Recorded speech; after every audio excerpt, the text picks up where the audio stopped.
Ndagusuhuje cyane wamaze gukora subscribe hano kuri Kwizera Leonce Official, ariko kandi ndanagusuhuje cyane wowe ugiye guhita uyikora.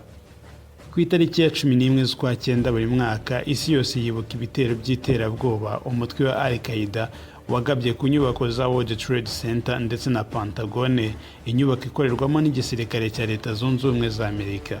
Iki gitero cyahise gishyirwa ku mutwe wa Osama bin Laden wari uyoboye umutwe wa Al-Qaeda muri icyo gihe. Mu bihe bitandukanye Al-Qaeda yagiye ikomeza gukora ibikorwa by'iterabwoba byibasira inyungu za Leta Zunze Ubumwe za Amerika n'inshuti zabo, maze Amerika nayo yiyemeza kuyihigira hasi kubura hejuru. Iyi Al-Qaeda kandi igenda ishyigikira ikanatera inkunga indi mitwe y'iterabwoba aho yavukira aho ariho hose, ku buryo iki kibazo cy'iterabwoba cyahindutse ikibazo gihangayikishije isi yose muri rusange. Ariko se iyi Al-Qaeda ubundi yaje ite? Osama bin Laden wayishinze ni muntu ki? Osama bin Laden ni iki cyaba cyaramuteye gushinga umutwe w'iterabwoba? Mu kiganiro ni muntu ki cy'uyu munsi tugiye kurebera hamwe izo ngingo zose, kubera ko ntabwo wavuga Osama bin Laden usize Al-Qaeda. Nuramuka uteze amatwi iki kiganiro kugera ku musozo wacyo, kiraza kurangira uri umwe mu bantu bake bafite amakuru yuzuye ku gihebe gikuru Osama bin Laden ndetse na Al-Qaeda. Njye nitwa Leonce Kwizera, ndi hano kuri Kwizera Leonce Official. Muhaye ikaze. Ubundi Al-Qaeda ni ijambo ry'icyarabu rivuga base mu cyongereza cyangwa ibirindiro ugenekereje mu kinyarwanda.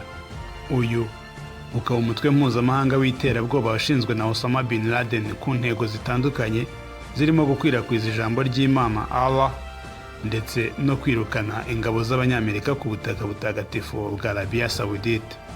None se uyu Osama bin Laden washinze Al-Qaeda we ni muntu ki? Osama bin Laden ubundi amazina ye yose yitwa Osama bin Mohammed bin Awad bin Laden. Yavutse ku itariki ya 10 z'ukwa 3 1957, abyarwa na se witwaga Mohammed bin Awad bin Laden na mama witwaga Hamida al-Ata. Osama bin Laden kandi yavukiye i Riyadh muri Arabia Saudite, apfira Abbottabad ku itariki ya 2 z'ukwa 5 2011 muri Afghanistan. Aha hari mu gitero Amerika yamugabye hariwe mu rugo, maze bakoresheje drone bamupima urusasa ahagaze kuri bariko y'inyubako ye ahita apfa. Osama bin Laden yasize abyaye abana 19 bazwi neza ndetse n'abandi batazwi. Ubusanzwe Osama bin Laden yavukiye mu muryango ukize kuko yavukiye mu kiryango cy'ubwami. Umuryango wa Osama bin Laden kandi wari ufite kompanyi rurangiranwa yakoraga ibijyanye n'ubwubatsi yitwaga Saud bin Laden Group. Bin Laden kandi ntabwo yatinyaga ibitabo kuko yize Economics and Business Administration muri King Abdulaziz University. Hari n'andi makuru kandi avuga ko Osama bin Laden yaje kubona indi mpamyabumenyi ya kaminuza muri Civil Engineering ndetse n'iyo muri Public Administration. Harya ufite zingahe? Ako kari agaciyemo reka tubyihorere. Gusa ikindi nakubwira ni uko Osama bin Laden yagiye kwiga icyongereza muri Oxford. Inyandiko zigaragaza ko Osama bin Laden akiri ku ishuri yararajwe ishinga n'iyobokamana rya Kisilamu, kwandika imivugo ndetse no gusoma ibitabo by'abanyabigwi mu ntambara nka Field Marshal Bernard Montgomery w'Umwongereza ndetse na General Charles de Gaulle w'Umufaransa, aho yifuzaga kuzaba nkabo. Osama kandi yakundaga gukina umupira w'amaguru, aho yakinaga ku mwanya wo hagati mu kibuga. Icyo gihe akaba yari umufana wa Arsenal. None se Osama bin Laden yaje guhinduka ikiyebe gute? Osama akiri ku ishuri yaje kwinjira mu mutwe wa The Society of the Muslim Brothers, waje kumenyekana nka Muslim Brotherhood. Uyu ni umutwe wari warashinzwe ku itariki ya 22 z'ukwa 3 1928, ushingirwa mu Misiri, ushinzwe n'incabwenge z'imbere cyane mu idini ya Kisilamu. Icyicaro cyawo kikaba i Cairo mu Misiri.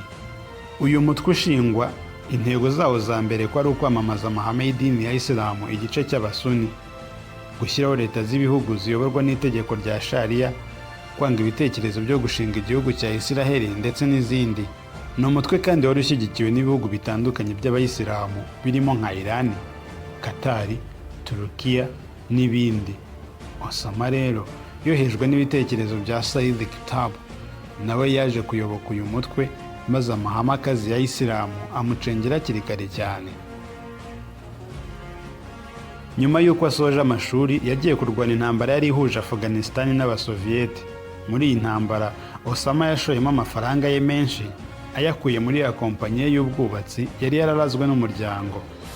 Muri iyi ntambara kandi Abanyamerika bihishe muri CIA bafatanyije n'Abashinwa, nanone kandi babinyujije mu mutwe w'ubutasi w'Abayapani bateye inkunga y'amafaranga n'ibikoresho abarwanyi b'Abayisilamu bitwaga ba Mujahideen kugira ngo babashe gutsinda Abasoviyete. Kugira ngo byumvikane neza, Amerika yatangaga amafaranga n'intwaro kuri leta ya Pakistan n'umutwe wayo w'ubutasi ISI, maze nabo bakabikoresha batoza ibihumbi byinshi bya ba Mujahideen bari kumwe na Osama bin Laden bagira ngo babashe gutsinda Abasoviyete. Ni muri ubu buryo Abanyamerika bo ubwabo bitoreje Osama bin Laden na ba Mujahideen baje kubazengereza kakahava. Mu 1984 Bin Laden ari kumwe n'uwitwa Abdullah Azzam bashyizeho uburyo bwo gukusanya inkunga y'amafaranga, intwaro ndetse no kuzana indwanyi nyinshi ziturutse mu bihugu byose by'Abarabu. Ubu buryo bwitwaga Makbat al-Khidmat.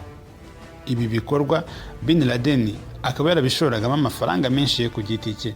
Bin Laden yatangiye gushinga inkambi hirya no hino muri Pakistan, hakajya hatorezwamo ba Mujahideen baturutse mu bihugu bitandukanye by'Abarabu bitegura kujya ku rugamba kurwanya Abasoviyete. Mu 1986 ndetse no mu 1987 Bin Laden yatangiye gushyiraho ibigo bitandukanye mu burasirazuba bwa Afghanistan byatorezwagamo ingabo ze ku giti cye. Iki gihe noneho Bin Laden yaratangiye kurwana n'Abasoviyete we ku giti cye.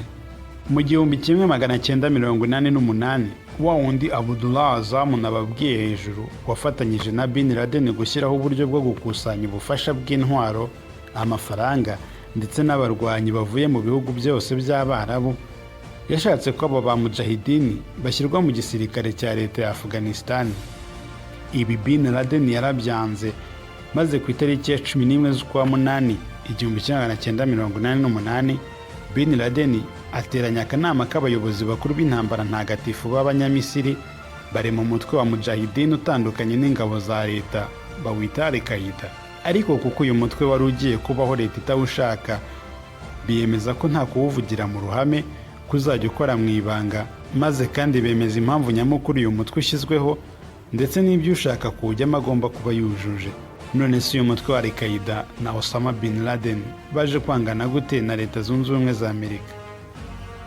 Ku itariki ya 2 z'ukwa munani 1990 Saddam Hussein, perezida wa Iraq, yagabye intambara kuri Kuwait. Ibi byashyize ubwami bwa Arabia Saudite ku gitutu kubera kubona ingabo za Saddam Hussein ku mupaka wabo, maze basaba Amerika ko yabaha ingabo zo kubarindira umutekano kugira ngo Saddam Hussein atigarurire igihugu cyabo, maze Abanyamerika barabibemerera. Osama bin Laden akibimenya yahise ajya kureba umwami Faisal wa Arabia Saudite na minisitiri w'umutekano, ababwira ko batagomba kwiringira ubufasha bw'Abanyamerika, ko ahubwo bamwemerera we n'ingabo ze bakarwana na Saddam Hussein. Icyo gihe baramubajije bati, none se uzabasha ute kurwana n'ingabo za Saddam Hussein zirwanisha intwaro zigezweho zirimo chemical weapons ndetse na biological weapons? Icyo gihe Bin Laden yabasubije ko ngo bazarwana mu kwizera. Ibyo ngibyo ubwami bwa Arabia Saudite bwarabyanze, maze ahubwo butumira ingabo z'Abanyamerika ku butaka bwa Arabia Saudite kugira ngo zibarindire igihugu. Ibyo ubwami bwa Arabia Saudite bwari bumaze gukora, Osama bin Laden nawe yarabyanze, maze akagirirwa negurira ubwami mu ruhame, avuga ko ibyo bwakoze atari byo, ko ubutaka butagatifu aho intumwa y'Imana yakiririye ijambo ry'Imana hagombaga kurindwa gusa n'Abayisilamu, nta bakafiri bagombaga kuhakandagiza ibirenge. Bin Laden yakomeje kunegurira mu ruhame by'ubwami bwari bumaze gukora, maze nabwo mu kumucecekesha buramufata buramufunga azira ivuzivuzi rye. Nyuma ariko baje kumufungura maze bamutegeka guhita ava mu gihugu. Icyo gihe Bin Laden n'ingabo ze bahise biza hano hirya muri Sudani. Ibyo byo kuzana ingabo z'Abanyamerika ku butaka butagatifu Osama bin Laden atabishaka nibyo byaremye urwango rw'igihe kirekire hagati ya Amerika, Osama Bin Laden na Al-Qaeda.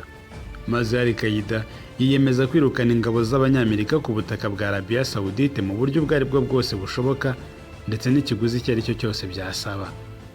Kubera ko Al-Qaeda itashoboraga kurwana na Amerika mu buryo bweruye, bahisemo kujya bakoresha ibitero by'ubwiyahuzi kandi byateguwe mu ibanga rikomeye cyane, maze guhigana no kwihorera ku mpande zombi biratangira.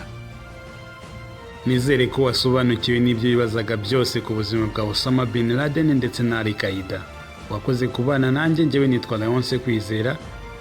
Hasta la victoria siempre.